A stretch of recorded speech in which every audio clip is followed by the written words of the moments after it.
Now we're gonna see ER graph for unlike charges. So the required knowledge is for unlike charges is where is the null point. So null point lies outside the charges, and towards the smaller one. Okay, so let's suppose this is the graph.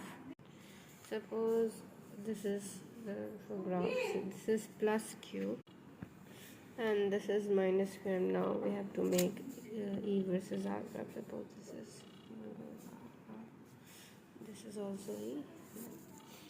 So the graph will go like this. Null point is nowhere from here to here.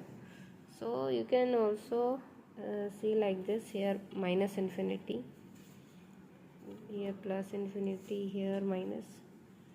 No, here will be plus, and so the graph will goes like this. Okay, so this is symmetric, and from here it will go in negative direction. तो यहाँ पे minus infinity है, तो जो graph होगा वो नीचे shift हो जाएगा. यहाँ पे भी माइनस इन्फिनिटी, तो ग्राफ मेरा नेगेटिव में वाई एक्सिस की तरफ यहाँ पे इन्फिनिटी को अप्रोच कर रहा है. सिमिलरली जहाँ पे माइनस इन्फिनिटी मतलब नीचे. और जब लाइक चार्ज होता था तो क्या होता था कि आपको इस साइड देखने को मिलता था कि यहाँ पे पॉजिटिव इन्फिनिटी हो रही है और ग्राफ ऊपर की तरफ अप्रोच कर रही है, और यहाँ पे negative.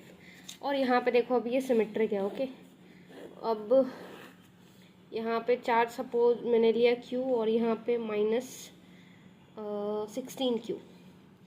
So the graph will shift towards positive. तो यहाँ से बहुत ज़्यादा इसके टूवर्ड्स हो जाएगा. तो जो कर्व आएगी वो देखो कैसे आएगी. यहाँ पे भी ये ज़्यादा जा रहा है कुछ इस तरीके से, तो वो कुछ यहाँ पे ये कर्व नहीं है. तो ये अनसिमेट्रिक, ये सिमेट्रिक कर्व है और ये अनसिमेट्रिक कर्व है. क्योंकि जो ऑपोजिट चार्ज होते हैं तो नल पॉइंट जो आउटसाइड लाई करती है, तो यहाँ पे देखो आप नल पॉइंट कैसे लाई करेगी.